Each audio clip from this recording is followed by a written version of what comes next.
Hey, boy. I bet. Looking forward to it. I'm gonna turn on my fans then. Hey. Make sure I stay cool. Allow Masood. Hello, Pa. How are y'all doing, man? It's good to see everybody. Hey, boy. I bet. Hello. Brother, I'm stuffing my face, so I'm gonna spare y'all the I'm gonna spare myself the dignity of y'all sitting there stuffing my face. Hey.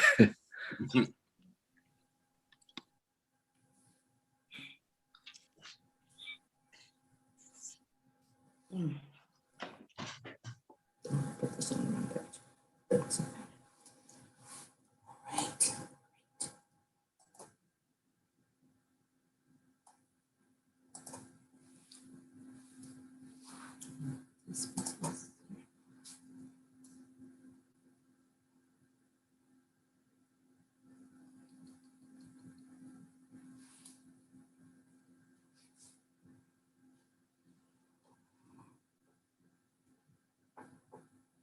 Allahu Akbar, dear friends. God is most glorious. Welcome to the Sunday morning devotional program sponsored by the Spiritual Assemblies of the Baha'is of South DeKalb County and Sandy Springs, Georgia. So wonderful to have all of you with us today.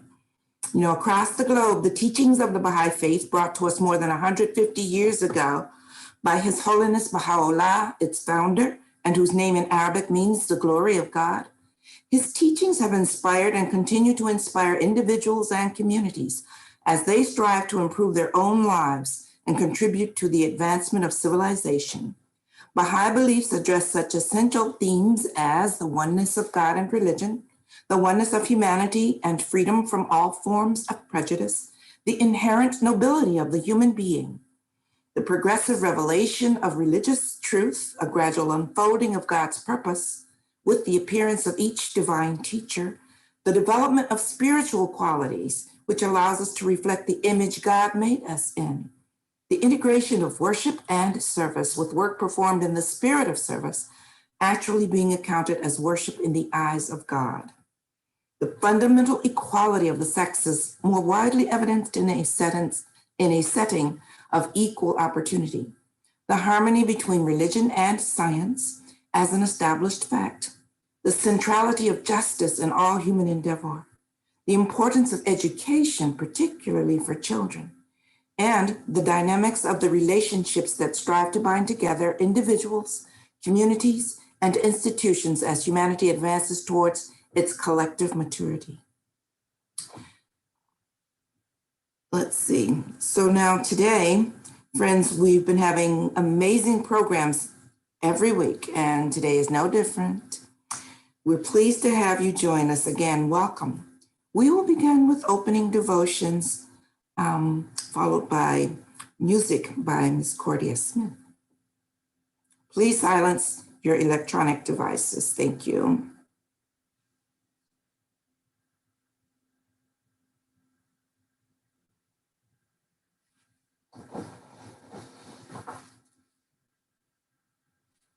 Barbara McClendon.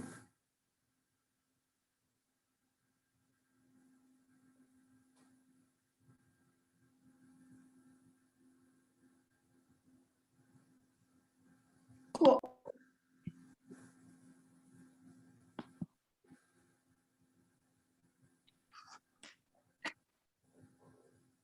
Hermione, am I the one now? Yes, I'm sorry. I was away, so I thought I heard my name. Yes. Oh Lord, thou art the remover of every anguish and the dispeller of every affliction. Thou art he who banisheth every sorrow and setteth free every slave, the redeemer of every soul. O Lord, grant deliverance through thy mercy and reckon me among such servants of thine as have gained salvation. The Bob. Thank you, Barbara. Doris.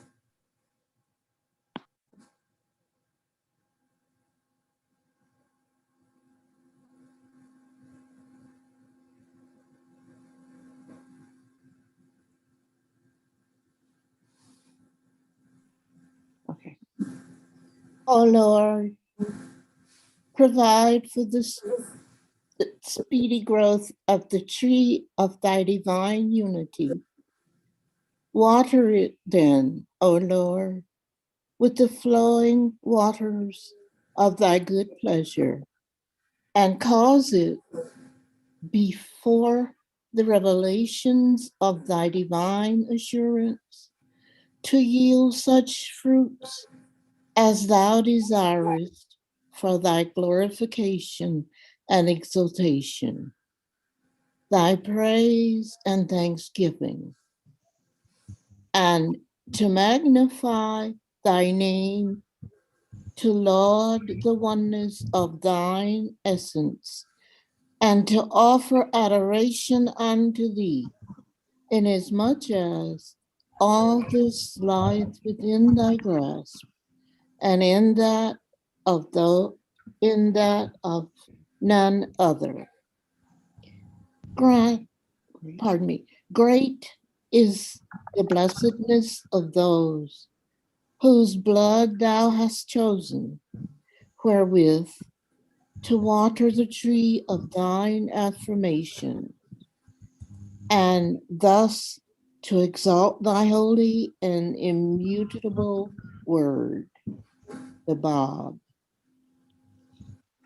Thank you, Doris. Sure. Barbara Taylor.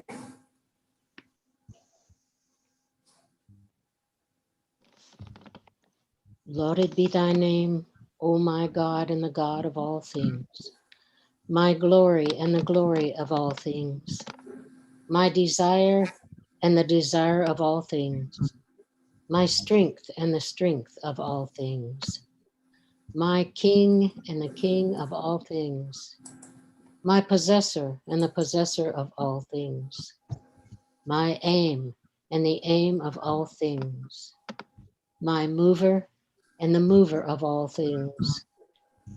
Suffer me not, I implore thee, to be kept back from the ocean of thy tender mercies, nor to be far removed from the shores of nearness to thee. Aught else except thee, O my Lord, profiteth me not, and near access to any one save thyself availeth me nothing. I entreat thee by the plenteousness of thy riches, whereby thou didst dispense with all else except thyself, to number me with such as have set their faces towards thee and arisen to serve thee.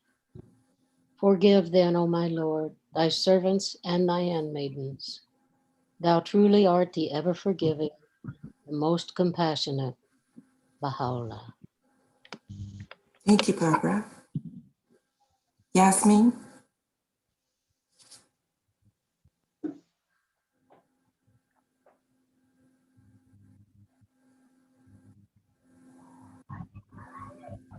Can it be more clear? My God, whom I worship and adore, I bear witness unto thy unity and to thy oneness, and acknowledge thy gifts, both in the past and in the present. Thou art the all bountiful, the overflowing showers, of whose mercy have rained down upon him. Lo alike, and the splendors of whose grace have been shed over both the obedient and the rebellious.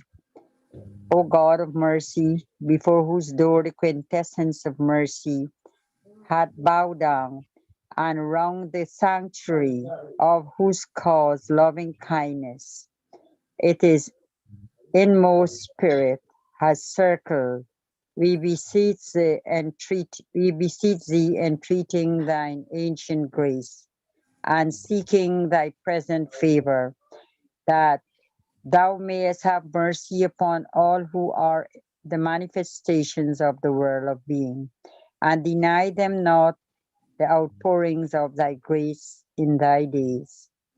All are but poor and needy, and thou verily art the all-possessing, the all-subduing, the all-powerful Baha'u'llah. Thank you, Yasmin. Okay. Matthew.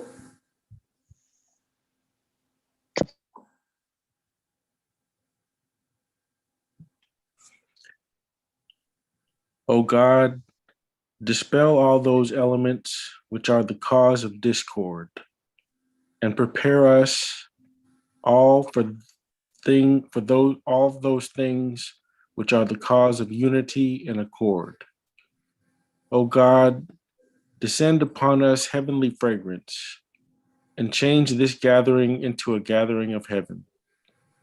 Grant to us every benefit and food and every food. Prepare for us the food of love. Give us the food of knowledge. Bestow on us the food of heavenly illumination. Abdullah. Thank you, Matthew. Elizabeth?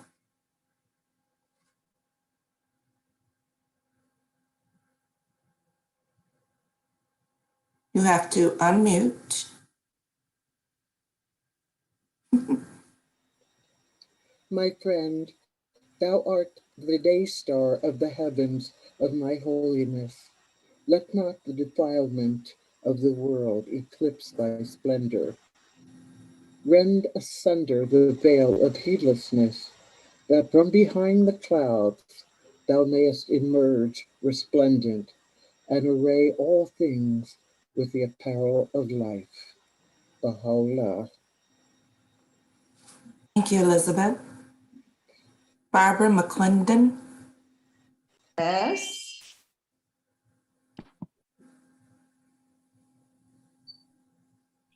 This is the day in which the testimony of the Lord hath been fulfilled, the day in which the word of God had been made manifest, and his evidence firmly established.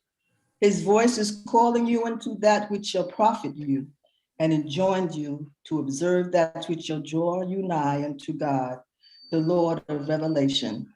Baha'u'llah. Thank you, Barbara. Doris?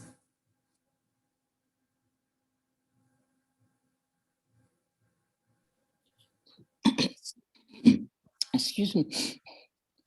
Let your acts be a guide unto all mankind, for the professions of most men, be they high or low, differ from their conduct.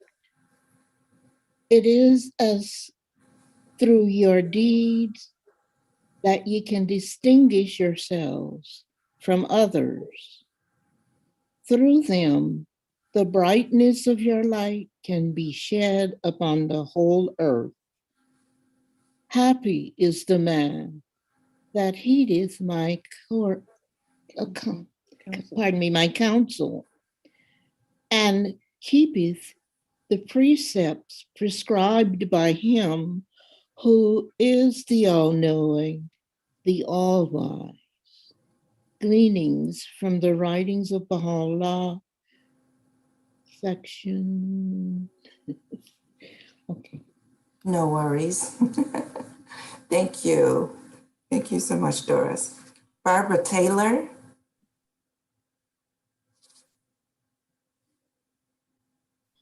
A tremendous effort is required by both races if their outlook, their manners, and conduct are to reflect in this darkened age the spirit and teachings of the faith of Baha'u'llah. He also stated, let neither think that the solution of so vast a problem is a matter that exclusively concerns the other. Let neither think that such a problem can either easily or immediately be resolved. Each one should endeavor to develop and assist the other toward mutual advancement. Abdu'l-Baha explained, love and unity will be fostered between you, thereby bringing about the oneness of mankind.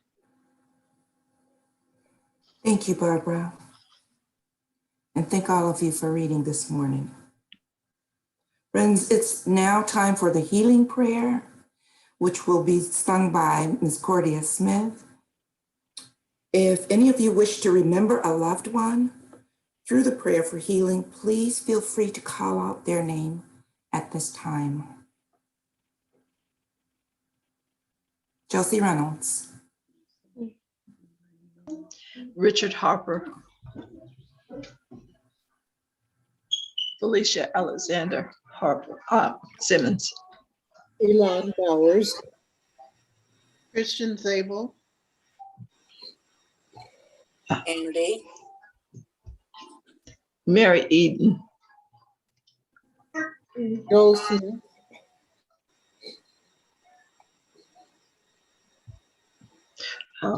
Tom Trail.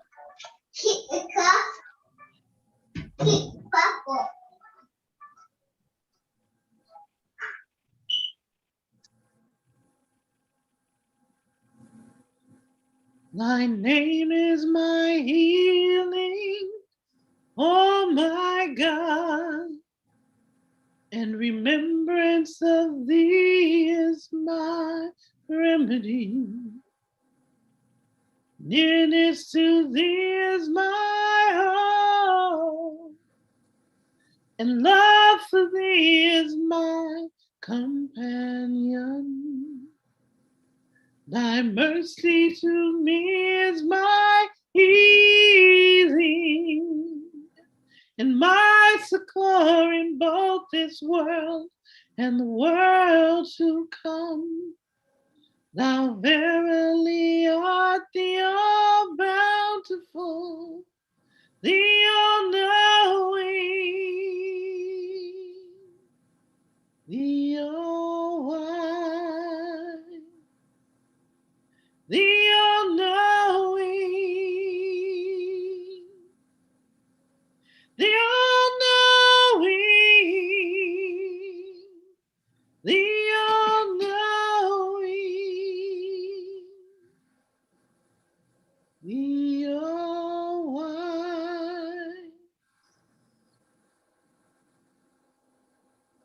Thank you, Cordia. That was beautiful.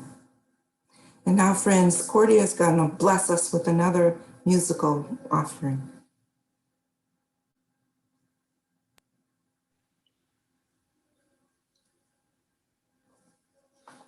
Blessed is the spot and the house and the place and the city and the heart and the mountain and the refuge and the cave and the valley and the land and the sea and the island and the meadow where mention of God hath been made, and his praise glorified, glorified, glorified, glorified. Ooh, ooh, ooh, ooh, ooh.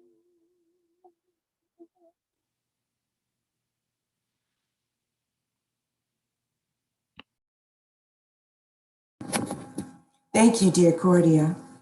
That was beautiful. Thank you so much. You know, friends, every week we're blessed to have a guest presenter to come and share with us their insights on a particular topic. This week, we're honored to have back with us once again, Mr. Masood Olafani. He's going to be, let me tell you a little bit about Masood first before we. Make it quick, Hermione, please. And the audience will remain silent while I'm going. We have one person that represents the audience today. That will be you, Masood. So let's see here. I'm going to read through this very briefly. It's not a long bio. Masood Ashley Olufani is an Atlanta-based actor, mixed media artist, and writer whose studio practice is rooted in the discipline of sculpture. He is a graduate of Morehouse College and the Savannah College of Art and Design, SCAD, where he earned an MFA in sculpture in 2013. Masood has exhibited his work in group and solo shows nationally and internationally. The artist has completed residencies at the Vermont Studio Center, the Hambridge Center for Arts and Sciences, and Creative Currents in Portobello, Panama.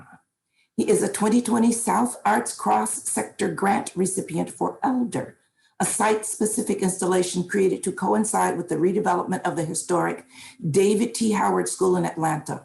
Masood is a 2018 Southern Arts Prize State Fellow, a recipient of a 2015 and 2018 Idea Capital Grant, a Southwest Airlines Art and Social Engagement Grant, and a recipient of 2015-2016 MOCA, Georgia Working Artist Project Grant. He is the creative director of Blocked, a global healing project, a multimedia performance created to memorialize spaces marked by the trauma of the transatlantic slave trade. As an actor, he had a recurring role on the BET series, The Quad, and has appeared in numerous television shows, including Greenleaf, Being Mary Jane, Devious Maids, Satisfaction, and Nashville. He is a featured actor in the film biopic, All Eyes on Me. He is the co-host of the PBS news-based investigative journalism show, Retro Report, premiering nationally in the fall of 2019. As a writer, Masood has published articles for Burn Away, Baha'i Teachings, and is a featured contributor for the Jacob Lawrence Struggles series catalog, produced to coincide with a major exhibition of the Struggles series. So friends, with that, I'd like to welcome Masood, and he is going to be talking with us on this topic, towards a new Black liberation theology in the framework of the Baha'i faith. Power to the people. Masood, welcome. Hey, what's happening, Hermione? Well, today it'll be you. I think the last time we saw each other was at your, well, virtually anyway, was your event in out of Detroit, right? Yes. Yeah. It's good to see you again. In February. Yeah. And thank you for that so much. We miss you, man. Miss everybody. Yeah. Good to see everybody, man. Big sister Barbara's in the house. Always good to see her, man. She's always a light. Brother Matthew, Sister BB, all these incredible lights who have consistently over time in my life been touchstones of inspiration and friends and family for me. So just beautiful to see everybody, man. I'm just basking in the glow of this this conclave of beautiful souls. Man, I tell you, thinking about what to talk about today, this is the subject that I'm kind of going to kind of weave my way through, was something that's kind of been on my mind recently, obviously in the wake of a lot of the violence that has taken place across this country, violence visited upon Black and brown people by the hands of unscrupulous members of the police department. And then also looking at that within the framework and the context of the Baha'i faith, and considering this kind of radical reimagining that the Baha'i faith offers in terms of people of African descent. That radical reimagining is all centered on this notion of pupil of the eye, which is refers to our spiritual capacity of being able to perceive both the physical and the spiritual reality. A capacity that developed vis-a-vis our long and treacherous walk through this great wilderness called America. It is something that we acquired out of necessity because of the existential threat of being Black in America, or being Black anywhere in the world, to be honest with you. That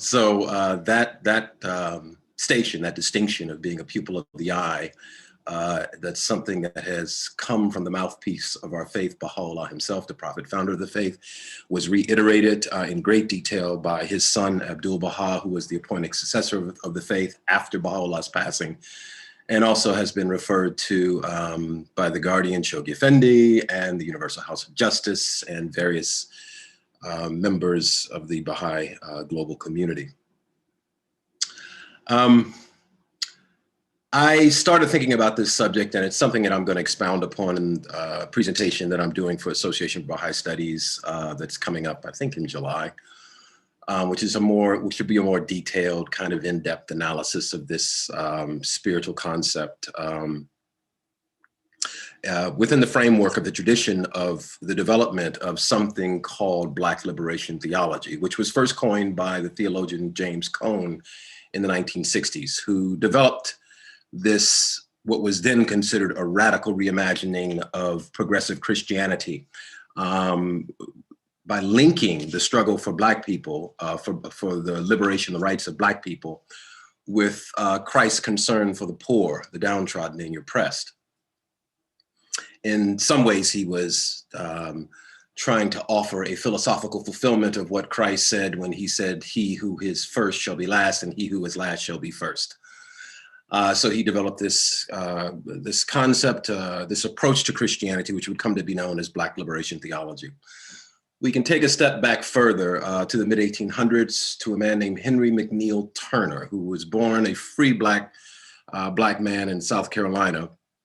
Henry McNeill Turner, who was a minister and also a politician at the time, once said, talking about the plight of the African-American community, which at that time was still in the throes of slavery. And he commented and said that he was talking about the establishment of the Black church and how Black churches were kind of engulfed in this racial ideation, which was inherited from their white counterparts in the segregated Christian church. And he was talking about, essentially what he was talking about, this notion and this image of Christ being white, all the angels being white, God himself being white. And Henry McNeill Turner said, "Lord, have mercy on any group of people who do not believe that they look like God."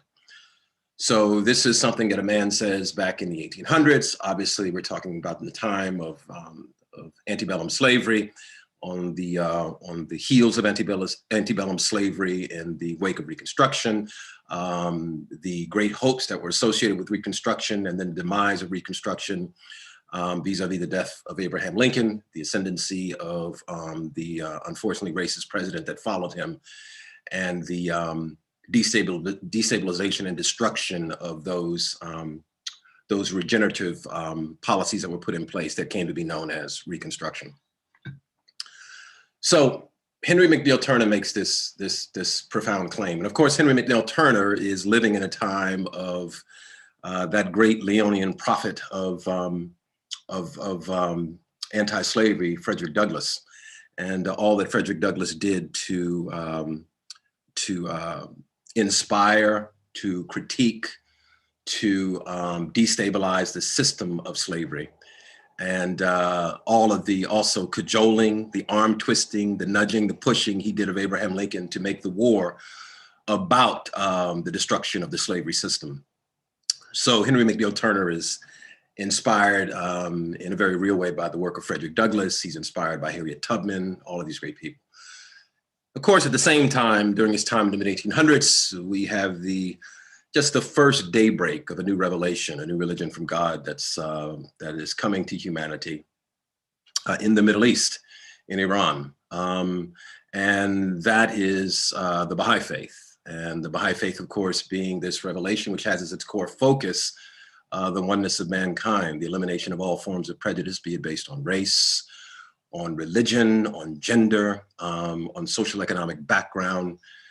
So we have this kind of synergy, this kind of synchronicity, the first daybreak of this new revelation from God, and then the work that these profoundly committed, determined, and courageous people are doing against the slavery system here in America. And oftentimes joining hands with like-minded white brothers and sisters across racial lines to help, to help to dismantle the slavery system. So there's this kind of really powerful spiritual energy taking place. This revelation, Baha'u'llah says that when a revelation comes to humanity, right, every atom in existence is made alive. It is infused with a new energy, a new vitality, a new spirit. New, because the revelation is new. Hence the new in the new Black liberation theology. It's new because the revelation of God is new. It seeks its inspiration from God's revelation. Black, an interesting concept, the notion of blackness. When I grew up, I was taught, as I'm sure many of you were, that black was the absence of all color, that it was a void of nothingness, that it had essentially reality existed in opposition to blackness, right? And then what happened was, I was also taught, that whiteness in actuality was the presence of all color, that all color, it was the prismatic entity that encompassed all color, right? So there was this concept, this negation of blackness, this elevation of whiteness, okay? Which is also reemphasized and codified in even the English language. As Dr. Martin Luther King so eloquently said when he said that in Roget's thesaurus, there are dozens of synonyms for the word black, and all of them are negative, such as black sheep, black lie, a black cat. Black sheep is the most degenerate member of the family. A black lie is worse than a white lie. And then he goes on to say that there are dozens of synonyms for the word whiteness, and all of them refer to such beautiful things as purity, holiness, chastity. So this, even in the language that we speak, there's this imbalance, this inherent injustice that reinforces intellectual and just an intellectual ideological understanding of a hierarchy of color, right? So when I went to art school, the profound thing that I learned is I was in my studio one day and I just happened to be mixing paint together. And I noticed that as the more paint I mixed, the darker the pigment got. And by the time I had mixed all the colors, I realized that I had the color black. So somewhere along the way, the message I had been getting in my formative years that black represented the absence of color could not be verified by empirical evidence in what I experienced in the studio, in the mixing of color. Black, on the other hand, encompassed the inclusion. It was the inclusion of all color. Unfortunately, in America, what happens is we have a society that has historically confined blackness, brownness to the margins, right? It has been the point of marginalization, of dehumanization, of objectification, right? It represented the other, when in actuality, blackness represents the whole, all things encompassed. It is a unifying entity, not an exclusive entity. Yes? New Black liberation theology. Liberation, freedom. Yes, freedom. Liberation referring to freedom. Talking about a revelation from God, which has as its main focus spiritual freedom, the material and spiritual freedom of the human race. New Black, new, the revelation is new, Black, encompassing all colors, all things, liberation, freedom. New Black liberation theology. Yes? So as I was kind of thinking about this and reflecting on it and trying to get a deeper understanding and awareness, this thing was really bothering me, particularly in the context of everything that's been going on in our society. As I'm sure many of our brothers and sisters, be they Black, white, Latino, Native American, have been moved and deeply saddened by the racialized events that we've seen going on in our streets. And it came to me that this concept of pupil of the eye constitutes that radical reimagining of Blackness. It represents in many ways a decentralization of whiteness, right? Which has been the prismatic or the prism through which we have been tended to view reality in America. That has been the codified prism, right? So the revelation, according to the Universal House of Justice, this revelation of Baha'u'llah is about a radical disruption of the social order, right? It changes the social order. So Christ saying, he who is last shall be first, he who is first shall be last. This disruption of the social order. The decentering of the white gaze, creating a space where all groups of people can coexist and have co-equal perceptions about reality. No one achieves ascendancy because of the color of their skin, their social economic status, their gender. It is a co-equal understanding of the oneness of mankind where all of those different perspectives are held in equality, yes, and measured against God's revelation to determine whether or not they are true or whether or not they are false. So quite oftentimes I have conversations with people and I'm talking about the issue of race. I let them know quite frank, I said, Black folks ain't perfect. We got stuff we got to work on. Just like white folks got stuff they have to work on. Latinos got stuff they got to work on. Native Americans got stuff they got to work on. And the way that we know whether or not an aspect of culture, an iteration of culture within the context of the Baha'i faith is valid or not is by measuring it against the standard of the revelation of God. What are those things that serve humanity as a whole? What are those things that are detrimental to the forward progress of humanity? In this day, the revelation of God is centered around the issue of oneness, the elimination of all forms of prejudice. So if something is demeaning a group of people and happens to be a culture, part of the cultural expression, let's say, for example, a society that is inherently patriarchal in terms of its construct, right? It refuses to educate 50% of its moral and intellectual capital, which is women, represented by women. That in this day, because we're talking about the equality of women and men, is incompatible with God's revelation. A society that historically has been centered and constructed around a hierarchy of whiteness in relationship to blackness, blackness existing at the bottom, whiteness existing at the top, right? Getting an unjust supply of the resources that should be equally distributed amongst the whole. A society that is structured that way is incompatible with God's revelation, this disruption of the social order.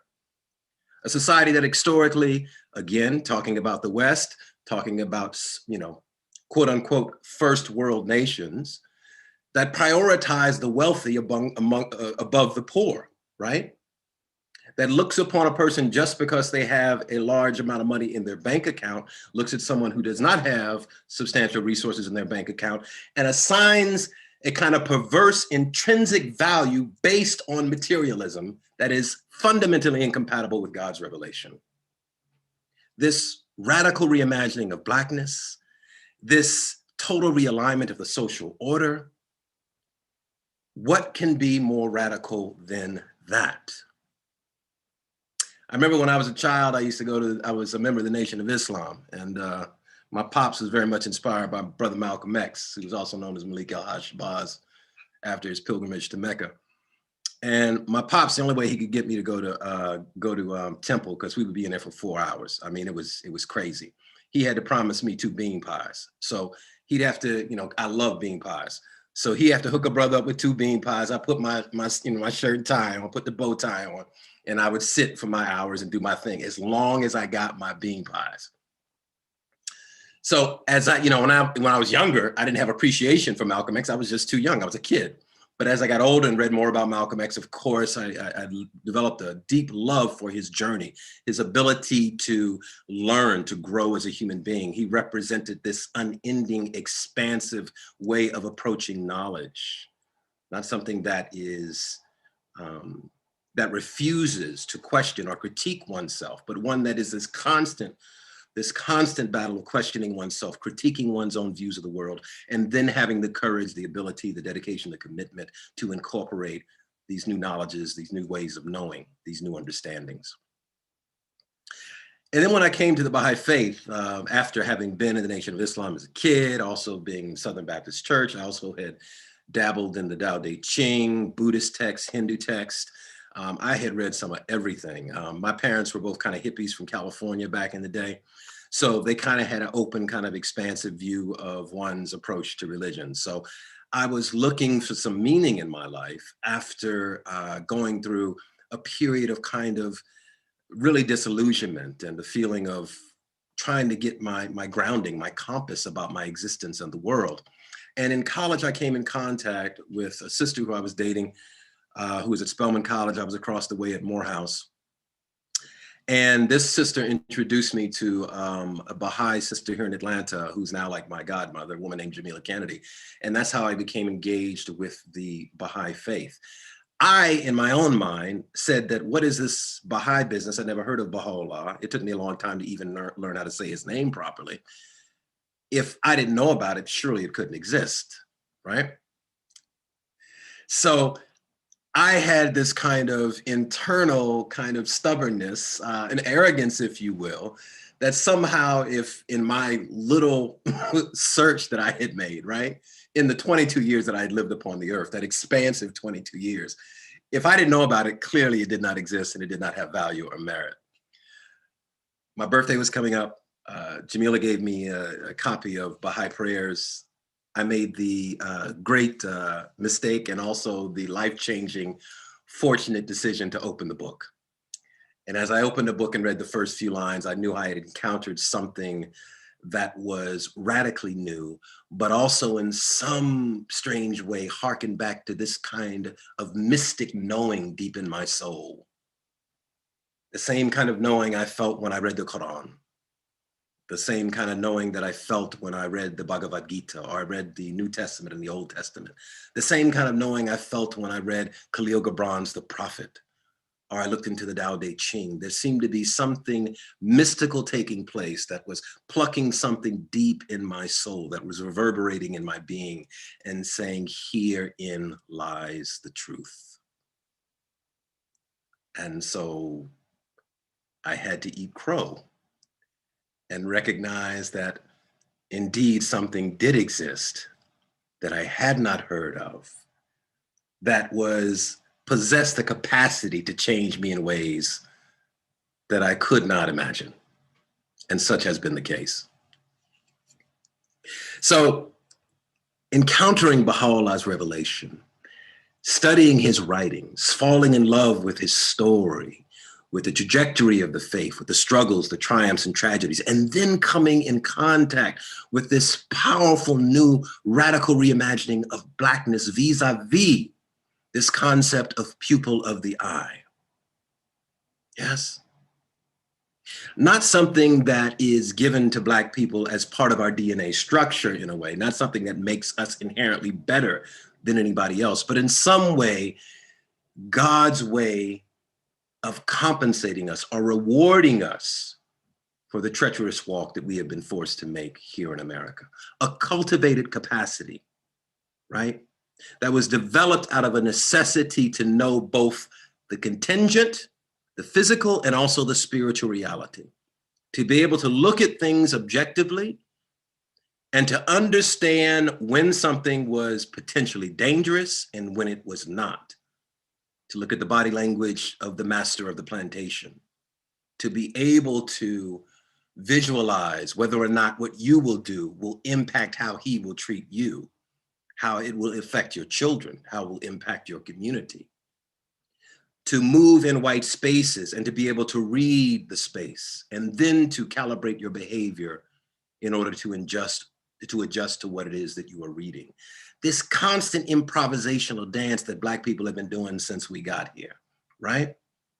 This creative resiliency, right? That is expressed in our art, in our creativity, in the way that we have structured our families and the way that our families have endured. Recently, I heard a profound statement by, it was, I think, by Dr. Eddie Glaude of Princeton, who said that in his estimation, Black people have created the most successful, how did he put it? Decentering, he said communal parenting structure that has ever existed. Now, what does that mean? During the time of enslavement, of course, the great fear amongst families was that their children could be sold. The husband could be sold. The wife could be sold. The children are sold and they go to another plantation. 9 times out of 10, there was somebody on that plantation who would welcome that child into their circle. And that child would become part of that family network. Now, we see this also practiced today, right? We look at our communities. There's always generally somebody, an elder mother, an elder father, who will notice that somebody, traditionally, this has been my experience, who will notice someone in need and will say, baby, come over here. Let me talk to you for a minute. Come on in here, baby. Let me get you something to eat. You know, this sense of community, right? Out of necessity, this communal kind of family network, right? So this notion, James Cone comes up with this theology, this Black liberation theology, to tie Christianity to Christ's injunction to care for the poor, the downtrodden, and the marginalized, right? In some sense, he owns part of his kind of intellectual formation to Henry McNeill Turner back in the 1800s. During the time of Henry McNeill Turner, we also have the first rays dawning on a new revelation from God, right? Baha'u'llah introduces this concept of pupil of the eye, this radical reimagining of Blackness, predicated on this profound spiritual and physical insight, yes? That indeed is not just for Black people, but is our gift to the entire world, right? It's not something that we keep for ourselves. It's something that we share with humanity, with the recognition and the humility that, yes, this is our spiritual endowment. This is what God has given us. This is what we have earned as a result of our trek and our walk. But we offer it to the body politic because we recognize that we are intrinsically tied to everyone else, across culture, across gender, across nation. In this revelation, passports do not exist. You don't need a passport to interact with someone spiritually. You enter this existence as a member of the entire human family. Baha'u'llah says the earth is one country and mankind are its citizens. Yes, we know that when we get on a plane or we go to Germany or we go to Africa, we have to present our passport, right? That's part of our material reality. But the spiritual reality which foregrounds our spiritual identity as our primary identity, and these other identities as secondary, be they Blackness, whiteness, Latino, Asian, Native American, man, woman, Morehouse graduate, Harvard graduate, whatever you want to call it, Delta, whatever, Zeta, whatever you want to call it. Those are secondary identities. The primary identity is spiritual in nature.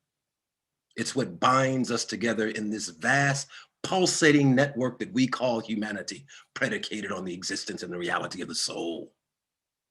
It's why we are one, yes? So in that context, this notion of Blackness, which historically has been viewed as a marginalizing force. Remember the furor that came up with the phrase Black Lives Matter. People had a hard time accepting the concept of Black Lives Matter, as if America in some way had exhibited behavior, right? That validated this mythical notion that Black Lives Matter on this soil, when in reality, historically, it has exhibited everything but. So clearly we needed to be reminded that yes, indeed, Black lives do matter. Red lives do matter. Brown lives do matter. Native American lives do matter, because supremacy has always been given in this country priority to white lives. Yes? Yes. So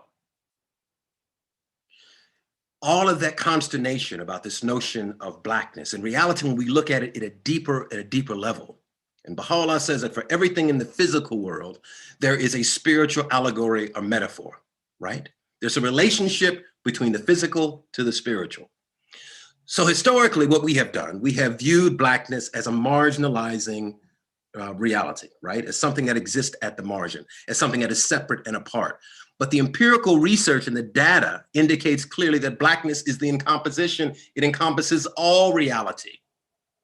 Whiteness is in Blackness. Brownness is in Blackness. Redness is in Blackness. And blended together, these things make up pure Blackness. Now notice this, the intrinsic relationship between Blackness and whiteness, between light and dark. Yes? The child gestates in the darkness of the mother's womb, but is born into the light of the earth. We work in the light of the day, but dreams are born at night when we sleep. The scintillating power of the bright stars are bound together in the fathomless depths of the Black universe.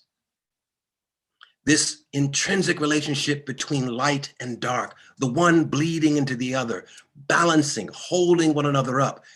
And look at the eye, friends. Black people, the pupil of the eye, through which the faculty of sight is realized. The whiteness around the eye, called the sclera, which protects the Black pupil. The one cannot exist without the other.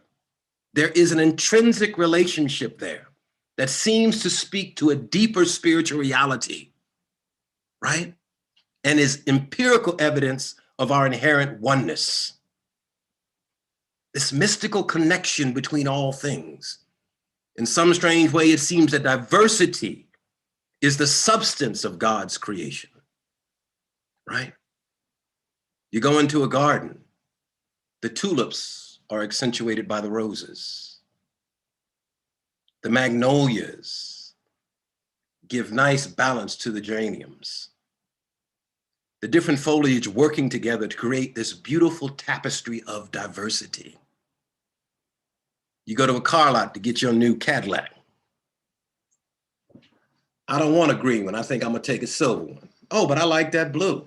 Oh man, that red's looking dope too. Can I get brown leather in that red one? Diversity. Adding to the complexity, the beauty of the whole. Abdul-Baha, the son of Baha'u'llah, used to regard, he said that the human family can be regarded as one human body. All the different components, the elbow, the fingers, the wrist, the arm, the legs, all of these different components work together to maintain the health and vitality of the whole. The organs of the body, the heart that pumps the blood, the liver, the pancreas, the lungs, through which the breath of life enters the body, all working together to maintain the health and vitality of the whole. Each has a specific function, but all of them working together in synchronicity and harmony to maintain the vitality and the health of the whole. To the extent that a part of the body is hurting or injured, the other members of the body compensate to help reinforce the health and vitality of the injured member. This is why when you say something like Black Lives Matter, there should be nothing controversial about that at all, in my opinion, right? And again, let me be clear, this is my opinion. This is not stated in the writings of Baha'u'llah. This is my opinion. If Black people make up a part of the body politic, and that part of the body politic has been injured, we need to give attention to that part of the body. If our Native American brothers and sisters have historically been injured multi-generationally, transgenerationally, we need to pay consistent attention until that part of the body is healed. Why? Because the health and vitality of the whole is impacted by the health and vitality of the one. There is a synergy, a back and forth.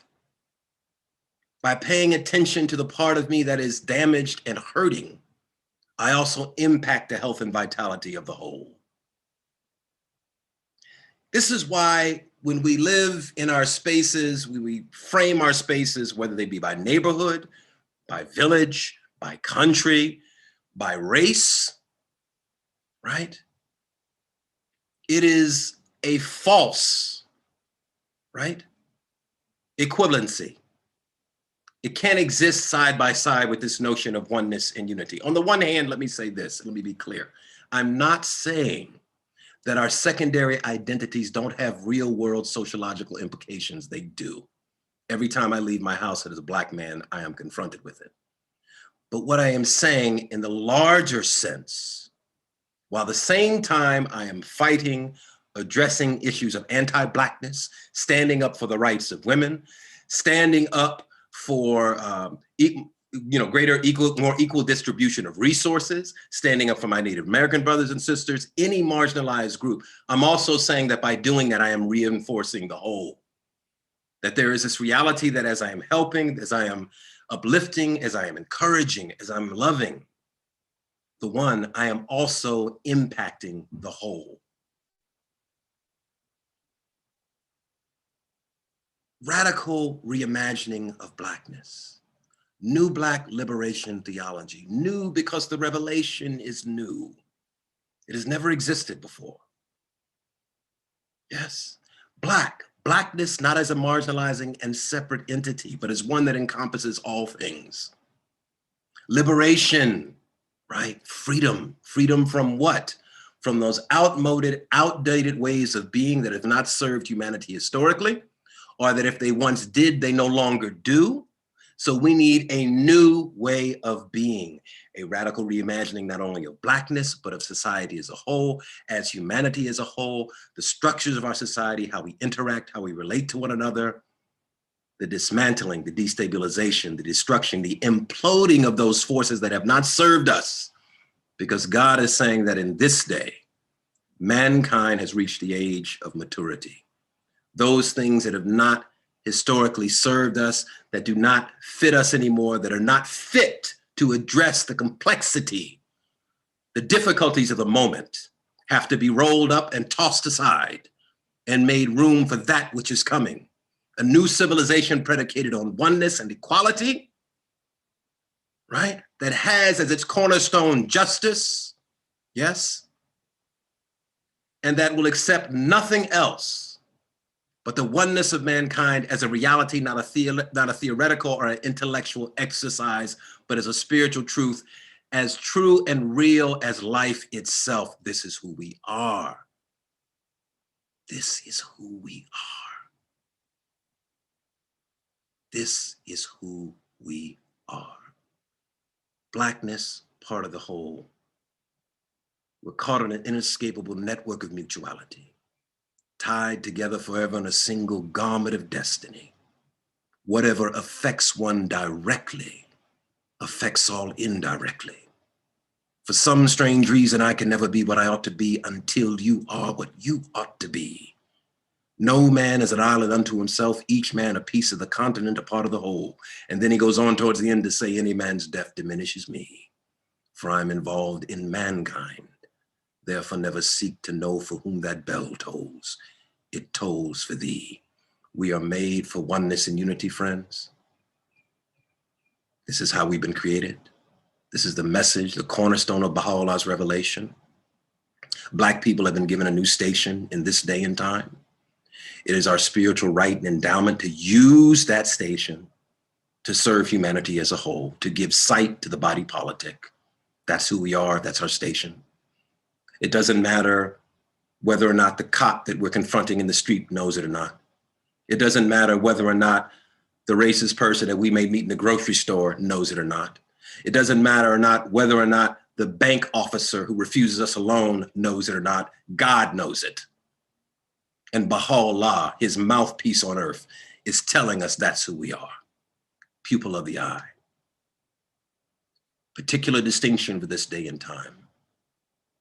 It is up to us whether or not we arise to prove ourselves worthy of that endowment. Much of that is predicated on how much we make real in ourselves the virtues of God.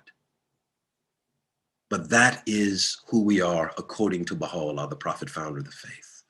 It gives us a new vision, a new understanding of ourselves and of society as a whole, and makes he who is last, he or she who is last, now pushed to the foreground at the vanguard of spiritual transformation for the entire human race. That is who we are.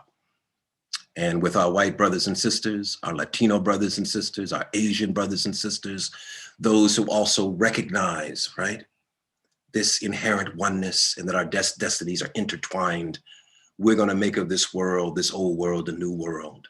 We're gonna transform this dust heap of civilization into something grand and new, God's kingdom on earth. It's a reality. It's coming. May we all use our skills, however meager though they may be, to lend our share of assistance, our dedication, and our commitment to the building of this new reality.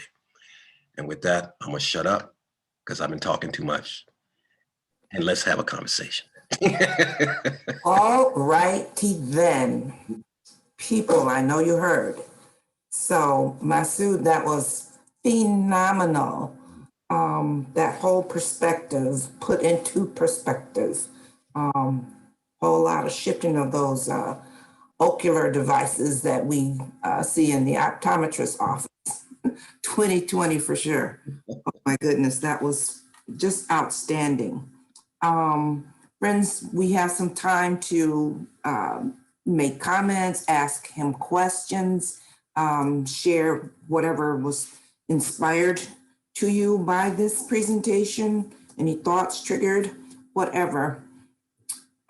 Feel free at this time.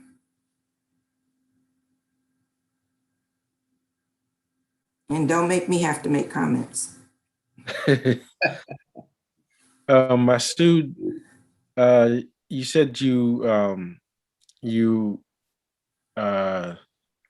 were in there at the Nation of Islam, and I was wondering if your dad ever met Malcolm X. No. Malcolm was, I mean, I was born in 69, so Malcolm was long past by then. I didn't start going to Nation until I was about 5 or 6. So we're talking 75, 76. We had moved from California to New York first and then to Florida. And where I forget what number temple it was, but what number mosque it was, but we were going to whatever local mosque was in our community at the time. I'm too young to remember, but he never met him. As far as I know, he never told me that he met him. Just inspired. He probably read out, Alex Haley's biography, and like a lot of people, was very much inspired by him. So, yeah. Cool.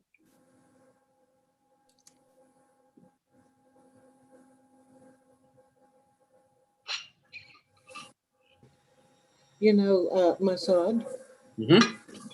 well, I'm thinking about the body politic of the.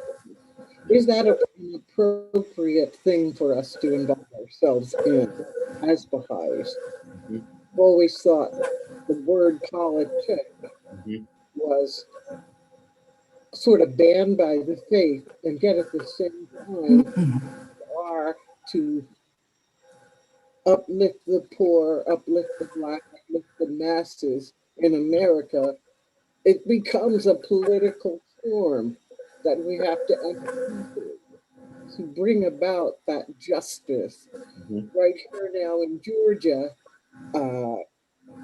we are having a problem with voter support, the quieting down of the Black voice so Yeah. that they can't be a part of what the Constitution guarantees them, which is a right of voice in the government, because we are the government, all the people, supposedly, but we are being suppressed here. Now, what can I, as a Baha'i, do to unsuppress us? In my own head, it's get letters out to all the people. And those letters they have to go to the politicians who make the laws.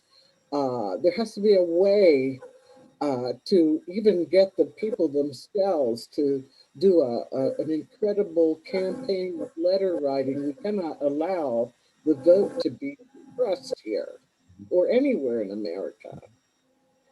There are just so many things that I see, like the constant incarceration of young Black men for nothing really, for just little minor offenses. And now they are in prisons that are being run by private entities that are actually making money from housing these Black men, getting them to do work. It's almost like a throwback into slavery to allow this kind of thing to continue, in my opinion. But again, this is all my opinion. But an appropriate way to get involved as a Baha'i. What would you suggest, Masood? Well, I mean, when I use the term body politic, it doesn't have anything to do with politics. It's more You know, we're talking about the body of mankind, if you will. Body politic refers to, my understanding is it refers to a group of people of a society. Doesn't necessarily have to do with, Democrat or Republican. So I just want to be clear about that because I don't want anybody to think, No, but I'm not talking about that. yeah. Democrat, Republican, or whatever. That doesn't have anything to do with love and hate, black and white. Not really. Yeah, I know what you mean. I know what you're saying. I think, in the faith, we're given a very different vision of what the election process is for us in comparison to the rest of the world. Unfortunately, we see an election process that is very divisive by its very nature. That, of course, is not our standard as Baha'is, although we are encouraged and expected to vote, but vote in a way that is radically different, not one that is based on electioneering or campaigning, but is prayerful and looks at the qualities of the individual that we would like to see in that position. Those qualities, of course, are synonymous with the virtues of God, courage, justice, equanimity, love, patience, all those things. Truthfulness, of course, which is the foundation of all virtues. So I certainly, I think within that, within that, as long as we're careful of the guardrails that of not being involved in partisan politics and staying away from anything that is disunifying, there's a lot of creative things we can do. You write letters or whatever, as long as it's nonpartisan. You can even get out in the street and join in protesting injustice. There have been a number of Baha'is that were involved in the Black Lives Matter movement. There were a number of Baha'is that were involved in the Civil Rights movement. Matter of fact, there's a letter from the House of Justice to an individual believer that encouraged them to be involved in the march for Martin Luther King during the time of the Civil Rights movement. That said there was nothing wrong with you participating in Dr. King's movement. So I think, the guardrails are whether or not it's in alignment spiritually with the teachings of the faith and avoiding those things that are not. In addition to that, I would definitely say the core activities are something that we all should be engaged in. That is the mechanism that the Universal House of Justice has given us for the transformation of our communities as a whole, and to help to spiritualize the neighborhoods in which we live. The beautiful thing is there's no set model of what that exactly looks like, other than the fact that we have the Ruhi books, we have the holy writings, but it can have a flavor that is cultural, that is local, that is national, whatever. It can be creative and inspiring and go about that process in a unique and different way that is inspiring to people. I think one of the challenges that we have sometimes is a lack of creative thinking. And I think it's so important to be creative in our thought process when it comes to these engagements and these activities. Otherwise, I don't know about y'all, but I get bored easy. And something's got to come popping for me to keep disaster. That's just the way it is. So those are just some anyway. Yeah. Thank you. You're welcome. Thank you. By the way. Thank you. Thank you for the question. Thank you. Any other comments? Any other thoughts? Hey, I'm not vain. Y'all can tell me if you didn't like what I had to say too. It's not gonna hurt my feelings. Okay. Got it. Nobody's going in that. Mm-mm.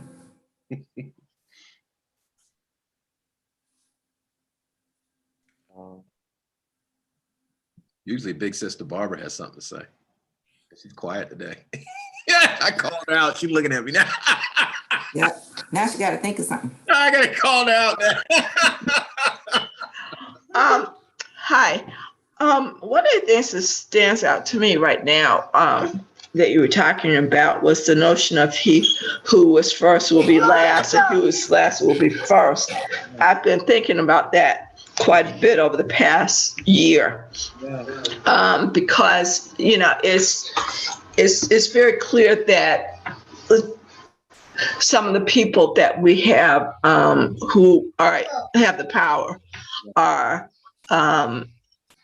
people who are not necessarily well suited for wielding power. And so I have been thinking about that notion of he who is first will be last, etc. I like that. It was also really interesting, this notion of combining all the colors and coming up with black, because you're right, I've never mixed a bunch of colors together and seen white emanate from all those combinations. Yeah. So there, you know, there are some things that we've had instilled in us as principles that have this bias, this automatic bias that exists. Yeah. And until we step back and start examining what is actually going on in these presentations, you know, we just swallow them and go forward with that prejudiced view, which should not exist. So yeah, you know, it's not, and it's not a, it's by saying, by correcting the racial kind of like propaganda that blackness was the absence of color, and then actually do an empirical experiment, realizing that it is not. It's actually the presence of all color. It's not an inverted relationship. It's not the exaltation of blackness and the diminution of whiteness. What we're talking about is both these realities have a co-equal but different function in the phenomenal universe and also in the spiritual universe. And so it is not, it's about this, again, this reordering or this reconstitution of the social order in such a way that it is predicated on truth and reality, and recognizing it is not this or that, it is this and that those two realities are interdependent. They're not mutually exclusive, but they coexist because they both come from God. And they right. both That's and along those lines too, I remember seeing something on Facebook or whatever where it was comparing someone saying Black Lives Matter, then White Lives Matter, as an example. Here's a house that's on fire. Yeah. We got to protect this house. And then this other person saying, but all houses matter.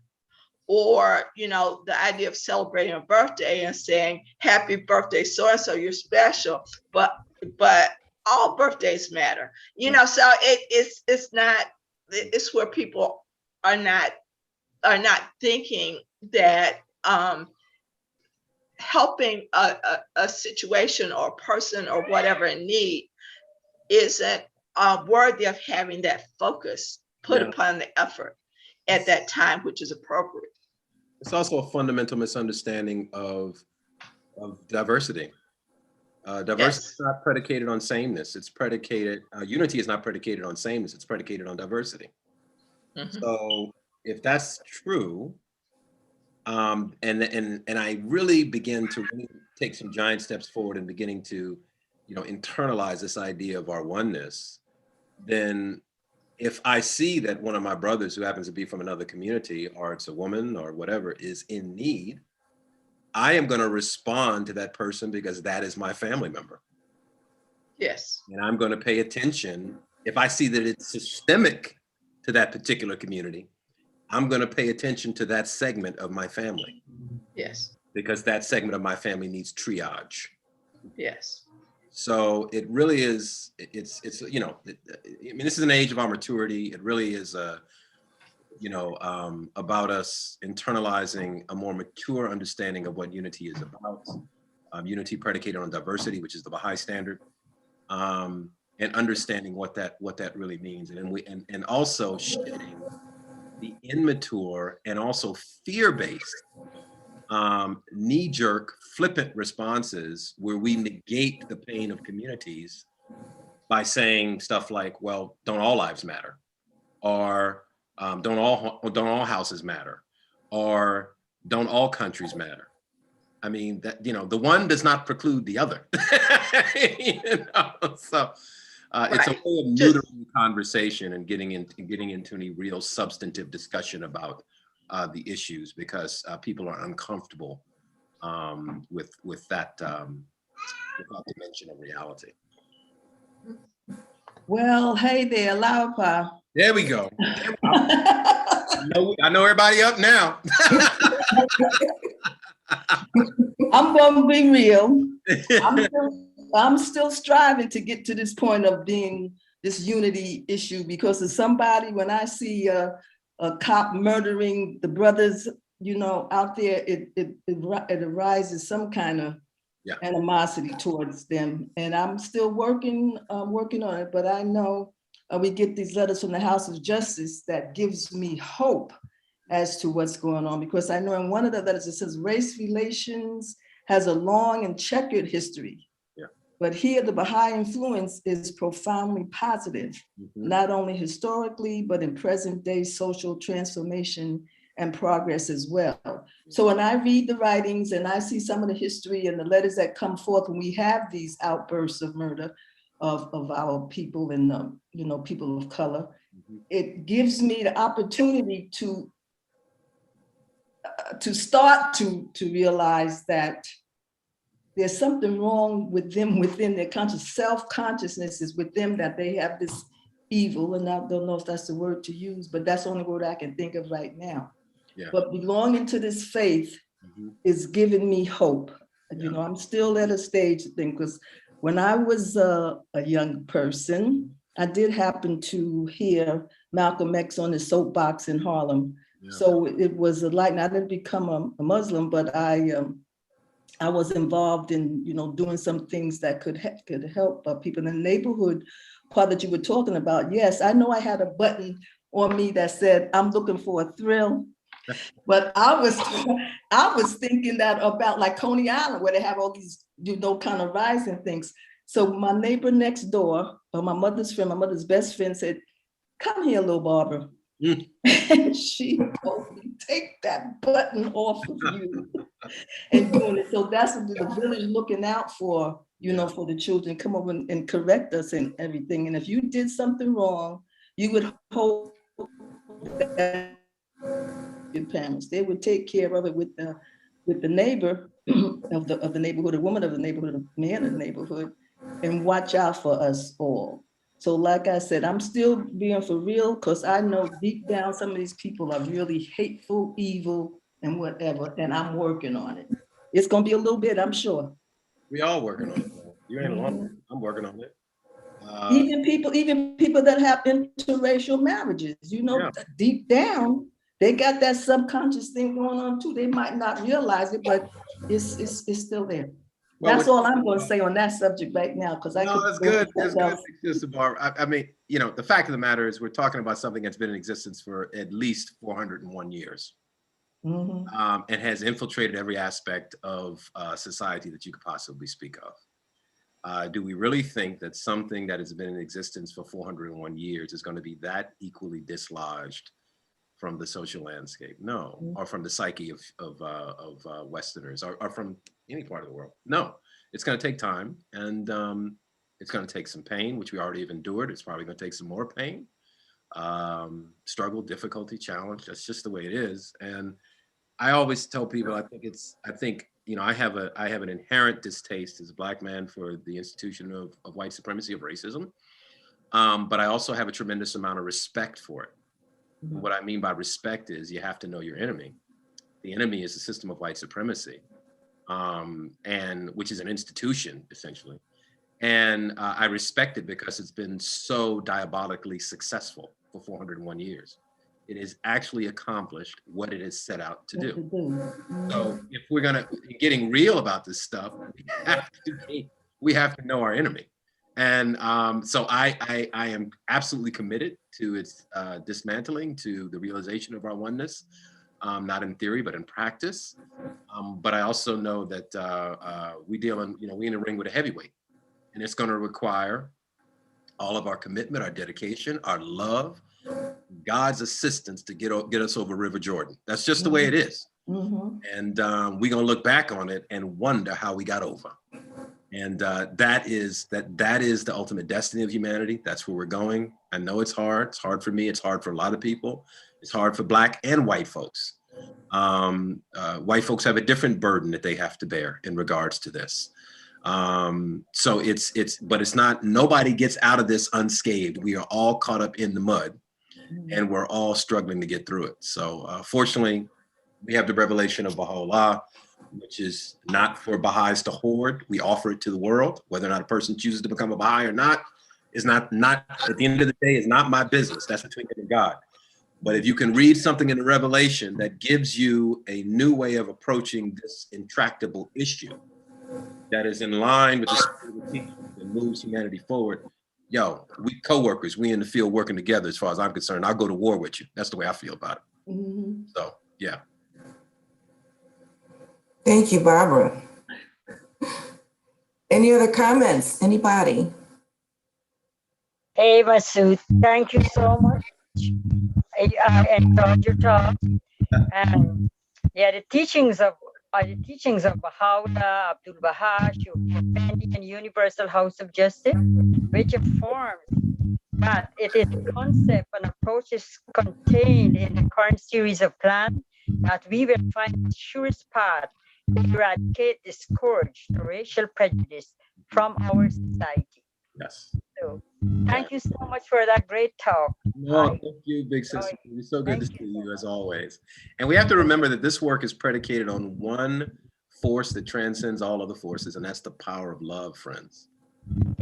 Justice tells us at the root of everything that we do in engaging in this process of the transformation of the human family from a me-centered reality to a we-centered reality that breaks down barriers predicated on race and all of the other divisions that we've developed over the years, has to be predicated on love. Love is the force. And I'm not talking about a sentimental, card, kind of sentiment. I'm talking about something that is rooted in justice. A love that is demanding, does not barter with the truth, that is predicated on truth. But love, nevertheless, that guides our steps in the way forward as well. I just wanted to share, when you talked about brownness and whiteness and redness, yellowness, all existing within Blackness and making up that Blackness. And you framed it as a beautiful tapestry of diversity, and that being the substance of God's creation. If you think in terms of a loom, which is composed of warp and woof, and the lines going straight up and down, that would be God, his revelation, and all truth that does not change and is just one.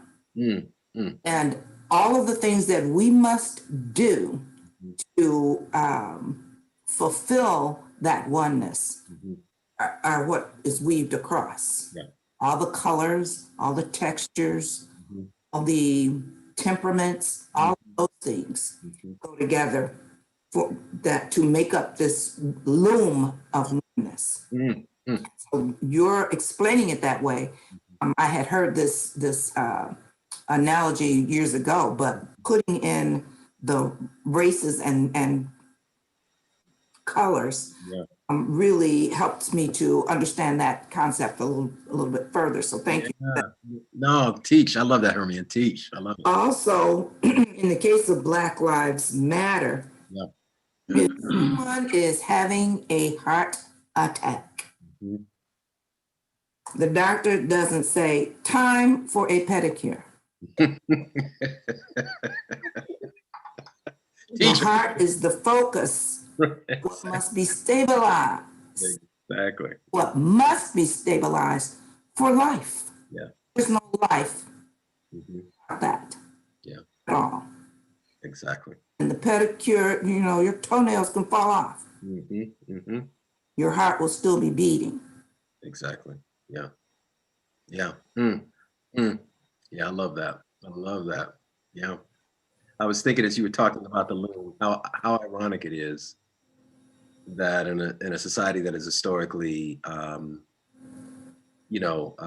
propped up the notion of white supremacy, that when we have brutalized historically Black and brown people, we in essence are brutalizing ourselves, because we are all within the reality of that Blackness in the phenomenal world. We're all represented there. White people, Exactly. Asian people are there, Latinos are there, Native American, we're all there, you know?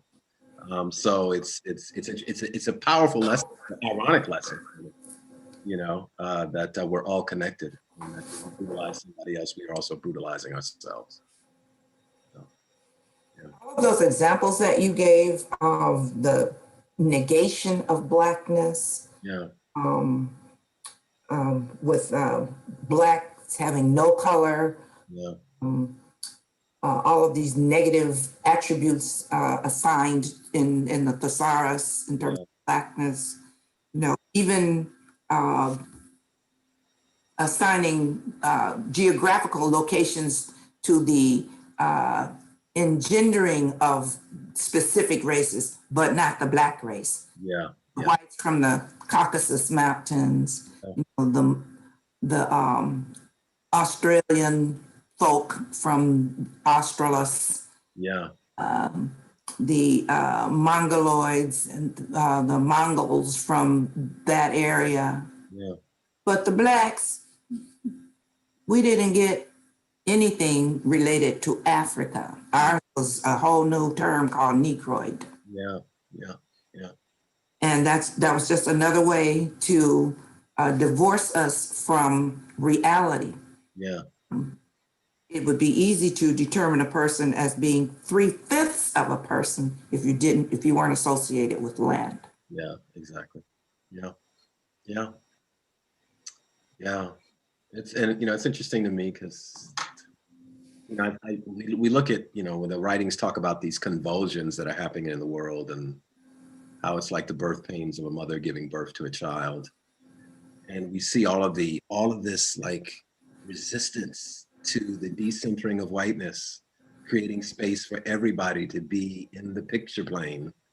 And those who are invested in the notion of white supremacy, even some of those who would have said that they weren't invested in it, but didn't realize how uncomfortable it would be to decenter themselves. That's the birth pain. It's like, I gotta get comfortable to making room for all y'all. Are you serious? I was down for that. But I mean, the picture plane ain't big enough. We ain't got enough room in the lens.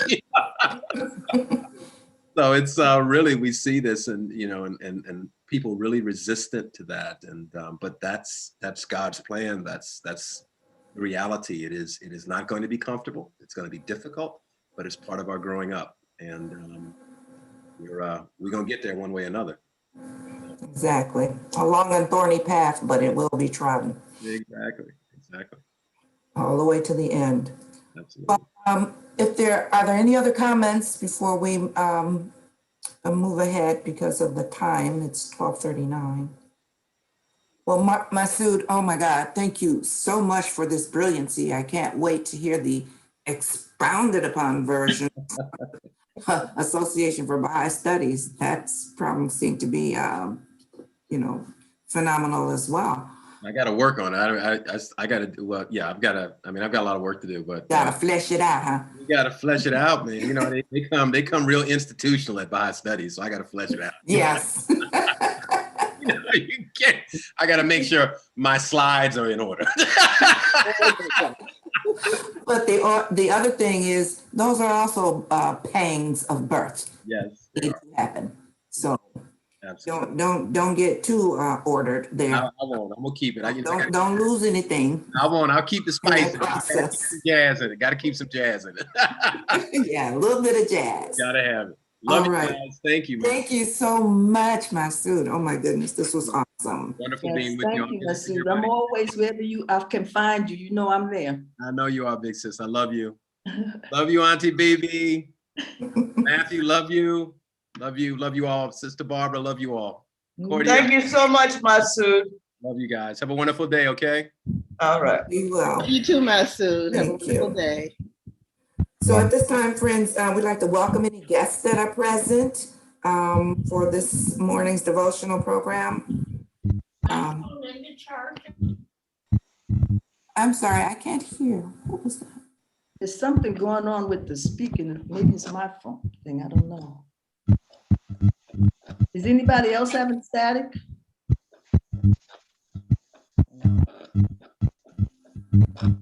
I certainly am. Real weird noise going on. Yasmin, mute yourself. That's what it is. Yeah. But you can unmute yourself when you're ready to speak, if you're ready to speak. Okay, well, apparently we didn't have any guests with us today, so we're just gonna make a couple of quick announcements. Oh, Barbara, I didn't have the list with me for who's speaking next week. Hermione, I don't, let me pull it up. I think it's Leo Duque, isn't it? Yeah, it's Leo Duque. Oh, yeah, June 6th, yeah, that's right. It got changed from last week to this week. Next, yeah, so he'll be speaking. And then just remember the food distribution program every Thursday from 10 a.m. to 1 p.m. at the Baha'i Unity Center in the parking lot. And please do spread the word to help combat food insecurity in the community. And for members of the Baha'i faith, you're warmly encouraged to make a financial contribution to both the South DeKalb or Sandy Springs, or both, Baha'i Funds and the National Baha'i Fund through the online contributions system at ocs.baha'i.us. Or you can mail a check to the Baha'i Unity Center at 2370 Wesley Chapel Road, Decatur, Georgia, 335. At this time, we'd like to say many thanks to all who worked together to make today's program possible. Our speaker, Masood, our volunteer readers, thank you all. Barb, who keeps us moving forward. The spiritual assemblies, both South DeKalb and Sandy Springs. And thanks to all of you for sharing your day with us. We really appreciate it. I'm Hermione Pickens. It has been a pleasure. Until next time, stay safe and well. We will end now with a closing prayer for humanity. O thou kind God, thou hast created all humanity from the same stock. Thou hast decreed that all shall belong to the same household. In thy holy presence, they are all thy servants, and all mankind are sheltered beneath thy tabernacle. All are gathered together at thy table of bounty. All are looking through the light of thy providence. O God, thou art kind to all. Thou hast provided for all. Thou sheltered all. Conferred life upon all. Thou hast endowed each and all with talents and faculties, and all are submerged in the ocean of thy mercy. O thou healer, unite all. Let the religions agree and make peace one, so that we may see one family and the whole earth is one home. May they all live together in perfect harmony. O God, raise aloft the banner of the oneness of mankind. O God, establish the most great peace. Cement thou, O God, the hearts together. O thou kind Father God, gladden our hearts through the fragrance of thy love. Brighten our eyes through the light of thy guidance. Delight our ears with the melody of thy word, and shelter us all in the stronghold of thy providence. Thou art the mighty, powerful. Thou art the forgiving, and thou art the one who overlooketh the shortcomings of all mankind. Abdul Baha. Thank you, Yasmin. Friends, thank you all for coming. Appreciate you. Hope to